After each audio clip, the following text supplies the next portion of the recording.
ان کے بعد حضرت قصی کے بعد جو ہے اگر کسی نے منصب لیا کیا نام ہے اس کا پانی پلانے کا اور ساری چیزیں تو کس کے ہاتھ میں آئی؟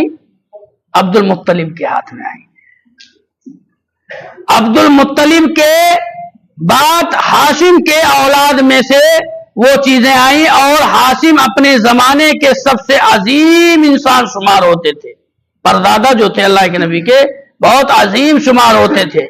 انہیں وادی بطحا کا سردار کہا جاتا تھا. وہ روٹی توڑ کر گوشت اور شوربے میں بھگوتے اور لوگوں کے کھانے کے لیے چھوڑ دیتے تھے. روٹی اور گوشت کے شوربے میں روٹی بھگو کر کے اس کو سرید کہا گیا ہے. کیا کہا جاتا ہے؟ سرید. اس کو بنا کر کے لوگوں کو دیتے تھے اور لوگ اس کو کھاتے تھے حضرت ہاشم نے. اور اسی طریقے سے ان کا اصل نام جو تھا حضرت ہاشم کا وہ عمر تھا. قریش تجارت پیشہ تھے. ہاشم نے ان کے لیے جاڑے میں یمن اور گرمی میں شام کا تجارتی سفر منظم کیا اور اس کے لیے دونوں ملک کے ذمہ داروں سے ضمانتیں حاصل کی. اس لیے اللہ تعالیٰ نے قرآن کے اندر سورہ قریش نازل فرمایا. لِإِلَافِ قریش إِلَافِهِمْ رِحْلَةَ الشِّتَاءِ وَالصَّيْفِ. رحلۃ الشتاء والصيف, سردی اور گرمی.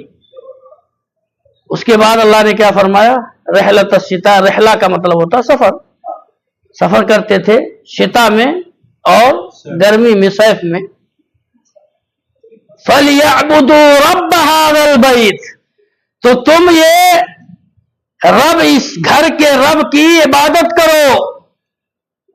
الذي اطعمهم من جوع وآمنهم من خوف. معذورات احرام میں ایک یہ بھی ہے کہ آپ کوئی شکار نہیں کر سکتے, ہے کہ نہیں؟ مکے میں کوئی حدود حرم میں شکار نہیں کر سکتے. کوئی بھی جانور وہاں پہنچ گیا تو وہ مامون ہے. اسی لیے بہت سارے لوگوں کو دیکھیں گے پرندے جو مکے کے اندر جو بیٹھتے ہیں کہیں کہیں دیکھیں گے. اور وہ کیوں بیٹھتے ہیں؟ لوگ کثرت سے گیہوں ڈالتے ہیں, چارہ ڈالتے ہیں ان کو, اس لیے وہ لوگ آتے ہیں. اور اس میں بہت سارے لوگ فوٹو کھینچانے کے لیے, اللہ ہدایت دے, پرندوں کے بیچ میں جا کر کے ان کو اڑاتے ہیں. یہ اڑانا بھی غلط ہے.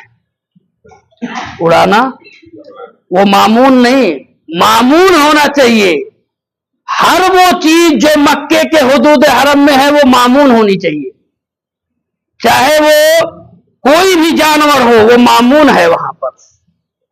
اسی لیے قریش کے لوگ جب لڑائی کرنا ہوتا کسی دوسرے قبیلے سے تو وہ مکہ سے باہر نکل جاتے حدود حرم سے, لڑائی کرتے پھر لوٹ کر کے مکے میں آتے. مکے کے اندر لڑائی نہیں کرتے تھے, وہ اس وقت بھی احترام کرتے تھے. تو یہ اللہ تعالیٰ نے سورہ قریش نازل فرمایا. بڑے احسان اللہ نے گنائے کہ اے مکہ والو, اللہ رب العالمین نے تمہارے لیے یہ تمام چیزیں تمہارے لیے مہیا کی ہیں.